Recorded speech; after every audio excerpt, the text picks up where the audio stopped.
گناہ ہے کبیرہ گناہ، وہ ہے پیشاب سے احتیاط نہ کرنا۔ جتنی بھی نجاستیں ہیں نا، پیشاب، پخانہ، شراب ہے، خون ہے، ان تمام کا ایک ہی حکم ہے کہ ان سے اگر احتیاط نہیں کریں گے تو یہ کبیرہ گناہ میں داخل ہو جائے گا۔ لیکن اللہ کے نبی صلی اللہ علیہ وسلم نے پیشاب کے بارے میں تصریح اس لیے فرمائی کہ باقی تمام چیزوں سے بچنا آسان ہے، اس سے بچنا تھوڑا مشکل ہے۔ قضائے حاجت جو ہے نا، اس کے لیے تو واش روم استعمال کیا جاتا ہے، وہ تو ختم وہیں پہ۔ خون نکل گیا، کبھی کبھار ہی ہوتا ہے زخم سے خون نکلا، وہ دھو لیتے ہیں لوگ۔ یہ پیشاب ایسی چیز ہے کہ اس میں اگر انسان تھوڑا سا غیر محتاط ہو جائے تو ناپاکی حد سے تجاوز کر جاتی ہے، اور انسان اتنا ناپاک ہو جاتا ہے کہ پھر اس کی نماز قبول نہیں ہوتی۔ تو اس لیے پیشاب سے احتیاط نہ کرنا بھی گناہ کبیرہ ہے۔ آج کچھ لوگ تو وہم کے مریض ہوتے ہیں، وہ بیت الخلاء میں ایک گھنٹہ بیٹھے رہتے ہیں اور پھر پتہ نہیں کیا کیا نچوڑتے رہتے ہیں بیٹھ کے، اور پھر ان کا بس نہیں چلتا کہ ایگزاسٹ فین لگا لیں وہاں پہ تاکہ خشک ہو جائے استنجا۔ یہ بھی مبالغہ آرائی ہے، وہم ہے۔ پھر بعضوں کو قطرے کا شبہ ہوتا ہے، وضو خانے سے اٹھتے ہی نہیں، بار بار کہ پتہ نہیں قطرہ نکل گیا، قطرہ نکل گیا۔ ایک آدمی میں نے دیکھا پچھلے سال، اچھا بھلا صحت مند، وضو خانے میں لوگ وضو کر رہے ہیں، وہ اپنی شلوار دھو رہا ہے، اور شلوار بھی سب کے سامنے، وہ جگہ جہاں سے انسان پیشاب کرتا ہے نا، بالکل اس جگہ کو دھو رہا ہے۔ میں نے کہا بھائی کیا کر رہے ہیں سب کے سامنے؟ کہہ رہے وہم دور ہو جائے تاکہ میرا یہ جگہ پاک کر رہا ہوں، وہم دور ہو جائے۔ تو یہ وہمی لوگ ہو جاتے ہیں جن کو بار بار یہ قطرہ اور پیشاب، اتنی ٹینشن نہیں لینی چاہیے اس چیز میں، لیکن بعض غیر محتاط بھی بہت ہوتے ہیں۔ تو میں یہ اس لیے کہہ رہا ہوں کہ جب بھی پیشاب کے بارے میں یہ احتیاط کا بیان سنتا ہوں تو وہمیوں کے فون آنا شروع ہو جاتے ہیں، جس سے بڑا دماغ خراب ہو۔ تو وہ وہمی جن کو کبھی استنجا کبھی ہوا ہی نہیں، ان لوگوں کا دیکھا ہوگا نا آپ لوگوں نے کہ آدھا گھنٹہ بیت الخلاء سے نکلتے ہی نہیں ہے۔ خواتین میں یہ وہم بہت ہی زیادہ ہوتا ہے، خواتین ایک گھنٹہ بیت الخلاء وہمی ہو جاتی ہے کہ پتہ نہیں وہ کوئی قطرہ نہ نکلا ہے اور شلوار نہ ناپاک ہو جائے۔ اور بھی غم ہیں زمانے میں محبت کے سوا، شاعر نے کہا ہے، اور بھی کام ہمیں کرنے ہیں، یہی تھوڑی کہ بیٹھ کے استنجائی خوش کرتے رہو گے۔ تو لیکن بعض غیر محتاط بھی ہوتے ہیں، واقعی وہ محتاط نہیں ہوتے، تو ان کے بارے میں یہ بات میں کر رہا ہوں، وہمیوں کی بات نہیں کر رہا ہوں، ان کا دنیا میں کوئی علاج نہیں۔ تو جو غیر محتاط ہوتے ہیں، تو پہلے حدیث سنا دیتا ہوں، دو حدیثیں اس بارے میں۔ ایک حدیث رسول اللہ صلی اللہ علیہ وسلم نے فرمایا، استنزہوا من البول فإن عامۃ عذاب القبر منہ، فرمایا پیشاب سے احتیاط برتو، اس لیے کہ اکثر عذاب قبر اسی کی وجہ سے ہوتے ہیں، جو لوگ پیشاب سے احتیاط نہیں کرتے۔ دوسری حدیث، آپ صلی اللہ علیہ وسلم دو قبروں کے پاس سے گزرے، مشہور حدیث ہے، آپ نے فرمایا کہ ان دونوں کو عذاب قبر ہو رہا ہے، اور فرمایا وما يعذبان من کبیر الا وانہما کبیر، فرمائیے یہ ایسے گناہ ہیں جن کو لوگ بڑا سمجھتے نہیں ہیں، لیکن حقیقت میں وہ بڑے گناہ ہیں۔ کبیرہ تھا تبھی تو عذاب قبر ہو رہا ہے، صغیرہ پہ تو نہیں ہوتا۔ فرمایا فکان احدہما فکان یمشی بالنمیمہ، ایک ان میں چغل خور تھا، چغلیاں لگاتا، ادھر کی ادھر لڑوانا لوگوں کو، اور دوسرا کان لا یستنزہ من البول، پیشاب سے احتیاط نہیں کرتا تھا۔ اب پیشاب سے بے احتیاطی کیسے ہوتی ہے؟ ایک تو یہ کہ بیت الخلاء میں بیٹھ کے اتنی اسپیڈ سے پیشاب مار رہے ہیں کہ چھینٹیں اڑ کے اچھی خاصی آ رہی ہیں اور آپ کو اس کی فکر نہیں، اس لیے احتیاط کرنا چاہیے۔ یہ میں اس لیے کھل کے بیان کر رہا ہوں، اگرچہ حیا کے خلاف ہے، لیکن تعلیم تو بہرحال دینی ہے نا، جب اللہ کے نبی نے دی ہے تو ہم کیوں اس میں حیا کریں؟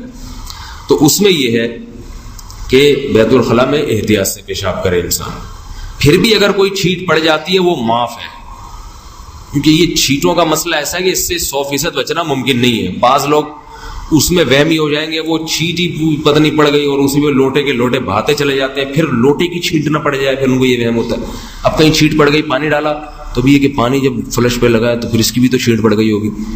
ایک خاتون کا فون آیا کہ حضرت وہ ناپاک کپڑے میں جب واش روم میں دھوتی ہوں تو پھر وہ جو اس کی چھینٹ پڑی میرے کپڑوں پہ، وہ تو میرے کپڑے بھی ناپاک ہو گئے، پھر وہ جو میں اپنے کپڑے دھو رہی ہوں پھر اس کی جو چھینٹ پڑی، تو میں نے کہا مجھے ایسا لگ رہا ہے جیسے میں بھی ناپاک ہی ہوں۔ سب بولتا مجھے وہم ہو رہا ہے بھائی، لین کاٹ دی، میں نہیں افورڈ کر سکتا۔ پھر دوبارہ ان کا فون آیا، میں نے سمجھایا ایسا نہیں ہوتا، اتنا ٹینشن لے، کپڑے دھو دو واش روم میں، یہ دیکھو ہی نہیں کہ مجھ پہ چھینٹ پڑ رہی ہے کہ نہیں پڑ رہی، تھوڑا احتیاط سے بس دھو لیں ذرا، پھر بھی پڑ جائے تو معاف ہے وہ۔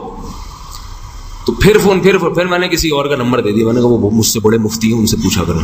ٹھیک ہے نا. تو کیونکہ پھر آدمی خود بھی پاگل ہونا شروع ہو جاتا ہے. ایک آدمی کسی نفسیاتی ڈاکٹر کے پاس گیا, کہنے لگا میں پاگل ہو گیا ہوں, میرا دماغ خراب ہو گیا. نفسیاتی نے کیا ہو گیا بھائی؟ کہہ رہے میری شادی ہوئی ایک خاتون کی جس کی پہلے سے بچی تھی, اور میرے پہلی بیوی سے ایک بیٹا تھا. تو میرے بیٹے کی اس بچی سے جب شادی ہو گئی تو وہ بچی میری ایک لحاظ سے سوتیلی بیٹی بھی ہے اور ایک لحاظ سے بہو بھی بن گئی.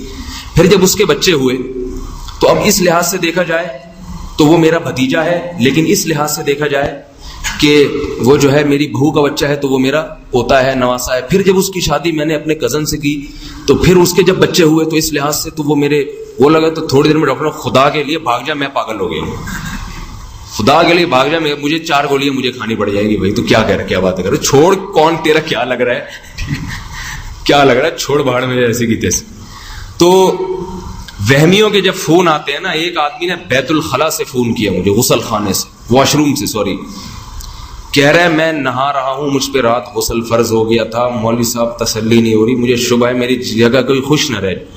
میں نے کہا میں کیا پانی ڈالوں آ کے بھائی آپ. کہہ رہے مجھے تسلی نہیں ہو رہی, اور یہاں تک کہ نماز قضا ہو گئی, اس کی تسلی نہیں ہوئی مگر اس کو. تو پاگل ہو جاتے ہیں. یہ وضو خانے میں جو گھنٹے لگے, پاگل ہونے کی دلیل, سائیکی ہونے کی دلیل ہے یہ کوئی تقوی کی بات نہیں ہے. ایک صاحب وہمی تھے, یہاں تک حالت ہو گئی کہ تالاب کے کنارے, مسجدوں میں بعض میں تالاب بھی ہوتے ہیں نا, وہ وضو کر رہے تھے. انہوں نے خود بتایا کسی کو واقعہ, پھر اس نے مجھے واقعہ سنایا ہے کہ وہ وضو کرتے کرتے ان کو یہ نلکے پہ وضو کر رہے تھے اور دوسرے لوگ تالاب پہ. اب ان کو شبہ ہو رہا ہے یار, یعنی تسلی نہیں ہو رہی, شاید کچھ خشک رہ گیا ہو. تو بالآخر انہوں نے سوچا کہ جب تک تالاب میں ڈبکی لگا کے نکلوں گا نہیں نا, تسلی نہیں ہوگی. یہ سچا واقعہ بتا رہا ہوں. اب ڈبکی کیسے لگائیں, سارے نمازی بیوقوف سمجھیں گے اس کو کیا ہو گیا پاگل کو. عمر بھی ان کی 50-55 سال ہوگی ان صاحب کی. کہتے ہیں میں نے ڈبکی لگانے کا یہ تدبیر سوچی کہ لوٹا پھینکا پانی میں اور کہا وہ میرا لوٹا گر گیا, ڈراپ کر کے ڈبکی لگایا. جب پوری 2-4 غوطے لگا کے باہر نکلے, تسلی ہوئی کہ شاید اب انشاءاللہ غسل ہو گیا ہوگا, وضو ہو گیا ہوگا. اب تو غسل ہو گیا, وضو کیا. تو وہمی آدمی کا دنیا میں کوئی علاج نہیں ہے. تو بیٹھے رہتے ہیں یہاں, رگڑے لگا رہے ہیں, بازو مل رہے ہیں اور چہرہ مل رہے ہیں گھنٹے بیٹھ کے. تو وہمی بنانا آپ لوگوں کو مقصد نہیں ہے, بس تھوڑی احتیاط. تو چھینٹ وینٹ جو ہے نا, اس سے تھوڑی سی احتیاط کر لے.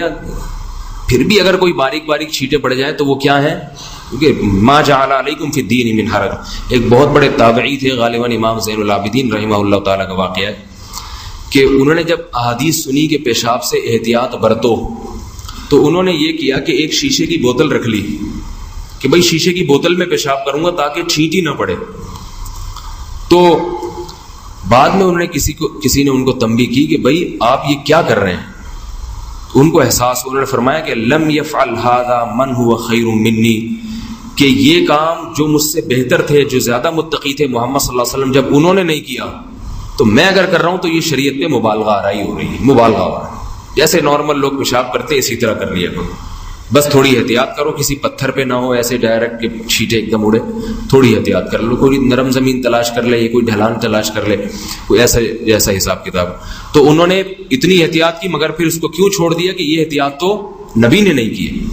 تو ہمیں جتنا نبی نے کیا بس اتنے کے ہم مکلف ہیں, اس سے زیادہ تقوی اختیار کرنے کی کوشش کریں گے تو پھر وہمی ہو جائیں گے, پاگل ہو جائیں گے. بعض لوگوں کو ایسا وہم ہوتا ہے, میں سچا واقعہ سنا رہا ہوں. اسی مسجد میں ایک صاحب آئے, لانڈھی سے آئے, میں سو رہا تھا, دوپہر آرام کر رہا تھا, مجھے دروازہ ڈھاڑ کر کے اٹھایا جیسے پولیس گرفتار کرنے کے لیے کسی کو آئی ہوتی ہے. میں نے کہا بھائی میں آرام کر رہا ہوں. نہیں بہت ضروری مسئلہ ہے جی. بیٹھ گیا میں آ کے, کیا مسئلہ ہے بھائی؟ کہہ رہے ہیں وہ لانڈھی سے ایک نوجوان تھا, بالکل پڑھا لکھا لگ رہا تھا. کہہ رہے وہ نا میں نے اپنی بیوی کا نا وہ جو ہے نا میں نے اپنی بیوی کو وہ الفاظ جو ہے نا, جو وہ الفاظ ان کا میرے ذہن میں تصور آیا ہے. میں نے کہا کون سے الفاظ کا تصور آیا؟ کہ وہ الفاظ زبان سے نہیں, بڑے خطرناک الفاظ. میں نے کہا کہ طلاق دے دی ہے کیا؟ استغفر اللہ, بس یہی تصور آیا ذہن میں, یعنی طلاق کا تصور آیا ذہن میں. ظاہر ہے ایسا آدمی طلاق کیسے نکال سکتا ہے جس کی مفتی کے سامنے نہیں نکل رہی لفظ طلاق پوچھنے کے لیے, بیوی کو کہاں سے نکالے گا وہ؟ تو میں نے کہا وہ نہیں ہوئی. میں نے کہا وہ جو چیز ہے نا وہ نہیں ہوئی. کہہ رہے حضرت مجھے تسلی نہیں ہو رہی, میری زندگی عذاب بن گئی.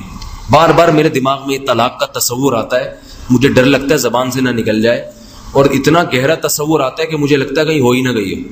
میں نے کہا بھائی جا کے کوئی اور کام کرو, اللہ کے بندے, اور بھی ہم ہیں زمانے میں محبت کے سوا, ٹھیک ہے, کوئی کام کرو, ملازمت کرو, کہیں کچھ اپنے آپ کو مصروف رکھو. لیکن نہیں جا رہا تھا وہ, بس مجھے تسلی دے دیں, مجھے فتویٰ لکھ کے دیں. میں نے کہا ایسی فضول چیزیں میں لکھ کے نہیں دیتا, بول کے نہیں دیتا ہوں. تو آپ کو میں نے تھوڑا سا ترس آ گیا اس لیے بول دیا آپ کے سامنے, دھکے دے کے نکالا, بھائی جا معاف کر یہاں سے. پھر اگلے دن فون آیا, حضرت میں بات کر رہا ہوں وہی جو آپ سے ملنے آئے تھے. میں نے کہا پتہ نہیں کون ملنے آئے, کہہ رہے وہ نہیں جس کو وہ چیز ذہن میں بہت آ رہی تھی.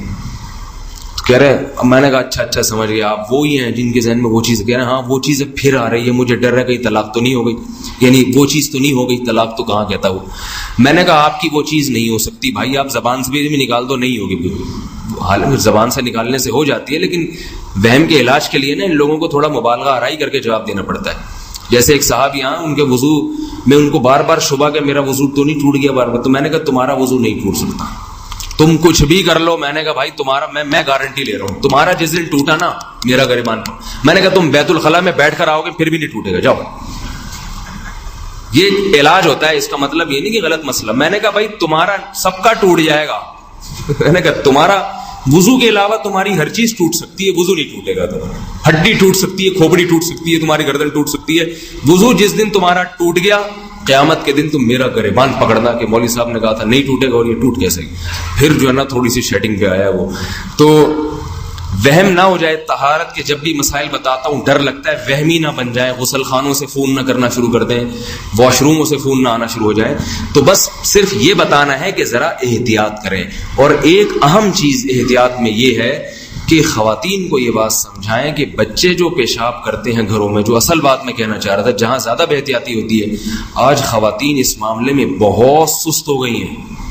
بچہ گدوں میں پیشاب کرتا ہے, وہ پیشاب جمع ہوتا رہتا ہے, اسی پہ گیلے پاؤں لے کے لوگ چڑھتے بھی ہیں, بیٹھتے بھی ہیں, تو وہ ساری ناپاکی کہاں لگتی ہے, جسم پہ لگتی ہے. اسی کو لے کے پھر نمازیں بھی پڑھتے ہیں, اسی کو لے کے فرش پہ بھی چلتے ہیں, جائے نمازوں پہ بھی کھڑے ہو جاتے ہیں. تو خواتین کو ذرا تنبیہ کریں کہ بھائی یہ گھروں میں طہارت کا ماحول, کچھ ہندوؤں کے گھر تھوڑی ہے, ہمارے سکھوں کے گھر تھوڑی ہے, کوئی بھنگیوں کے گھر تھوڑی ہے کہ جہاں بچہ پیشاب کر دے تو بس وہ اٹھانا ہی نہیں, اب سوکھ خود ہی پڑا سوکھ جائے. وہ اسے دھو لیں ایک دفعہ, گدے کو ایک دفعہ پانی بہا دیں, اس میں سے کارپیٹ پہ پیشاب کر دیا ہے تو نیچے تھوڑا سا برتن رکھیں, کارپیٹ پہ پانی ڈالیں, جب وہ تھوڑا 2-4 دفعہ نیچے چلا جائے گا تو کارپیٹ پاک ہو جائے گا. فرش پہ گر دیا, تھوڑا سا پوچھا لگا دیں اس پہ 3-4 دفعہ, اور پیشاب پخانے کے پوچھے الگ رکھیں. بعض گھروں میں یہ نحوست بھی ہے کہ وہ پوچھا جو کچن میں لگ رہا ہے وہی بچوں کے پیشاب پہ بھی وہی گھوم رہا ہے. بڑی بہت افسوس کی بات ہے. تو وہی جو ہندوؤں کا کلچر ہے, طہارت نہیں ہے, ہمارا کلچر بھی وہ ناپاک کپڑے ہیں وہ سارے ایک ساتھ دھل رہے ہوتے ہیں, پھر ان کو الگ سے پانی میں کنگھالنے کا اہتمام بھی نہیں کیا جاتا. تو یہ ساری چیزیں پھر اللہ کے عذاب کو دعوت دینے والی باتیں ہیں. تو یہ بھی کبیرہ گناہ ہے, گھروں میں بچے پیشاب کریں اور خواتین اس پیشاب کو صاف کرنے کا انتظام نہ کریں. اللہ تعالی ہمیں طہارت کے حکام پر مضبوطی سے عمل کی توفیق عطا فرمائے. عصر کے بعد بھی وقت ملا تو انشاءاللہ 1-2 گناہوں پر اس وقت بیان کر دوں گا, تاکہ جو ہماری چھٹیاں ہوئی ہیں فجر کے بعد اس کی تلافی ہو جائے. سبحانک اللہم و بحمدک نشہد ان لا الہ الا انت نستغفرک.